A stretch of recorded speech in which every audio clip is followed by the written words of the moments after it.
Hi friends, అందరికీ కూడా శ్రీరామ పండగ శుభాకాంక్షలు. ఒక్క నిమిషం మీతో మాట్లాడాలి.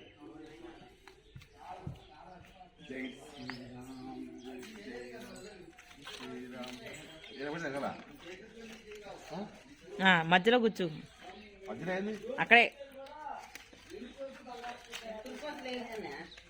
ఇక్కడ పురుకోసలు అమ్మమ్మా పురుకోసలు మాకేం అరకనే చెప్పు. ఏ మా అన్నాడు మరి.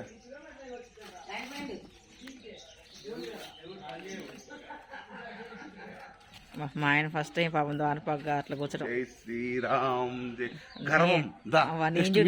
ఇంటికి లేసి ముగ్గులు వేసుకున్నా. మా ఆయన అయితే ఇప్పుడు దూరం పక్క కూర్చోడానికి ఎంత కష్టపడుతుందో చూడండి. చూడండి ఎట్టేసిందండి ముగ్గులన్నీ. అక్కడ నుంచి సీసీ రోడ్డు కాంచి మొదలు పెడితే ముగ్గులు వేసిందంట. సీసీ రోడ్డు ముగ్గులు వేసిందంట. మా ఆయన స్నానం చేసి పెద్ద పండగ మా ఇంట్లో. మా ఆయన కొంచెం స్నానం చేసి దీపం వెలిగిమంటే దీపరాశి ఏమంటే ఏం ఫీల్ అవుతాడు. మామూలు ఫీల్ కావట్లా.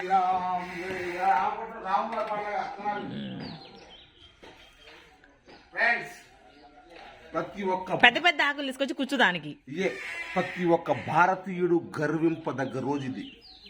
ఒక్క నిమిషం మీతో మాట్లాడాలి. ఎందుకంటే ఫ్రెండ్స్, మనం ఈ రోజులలో మనం బతుకుతున్నామంటే ఎంత గొప్ప తెలుసా.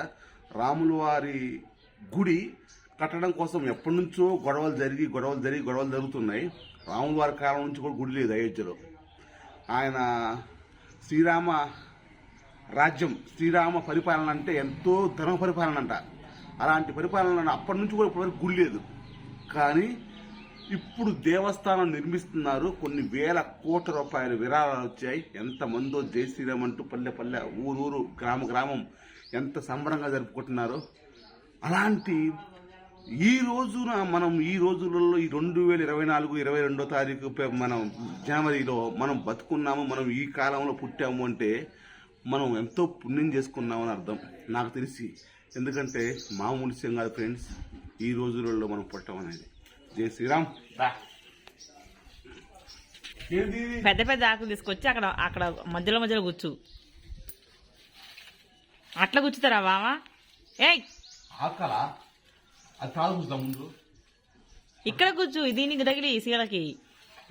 అగో మా ఆయన అసలు అమెరికా నుంచి వచ్చినట్టు. బావా పెద్ద పెద్ద ఆకులు దింపి ఒక 9 ఆకులు పెట్టు. మిగతా మండ ఒకటి మండ తగిలి ముందు ఇక్కడ నాకు తెలుసు కదా ఇవన్నీ. మర్చిపోయిండు నేను వచ్చిన కాంచి.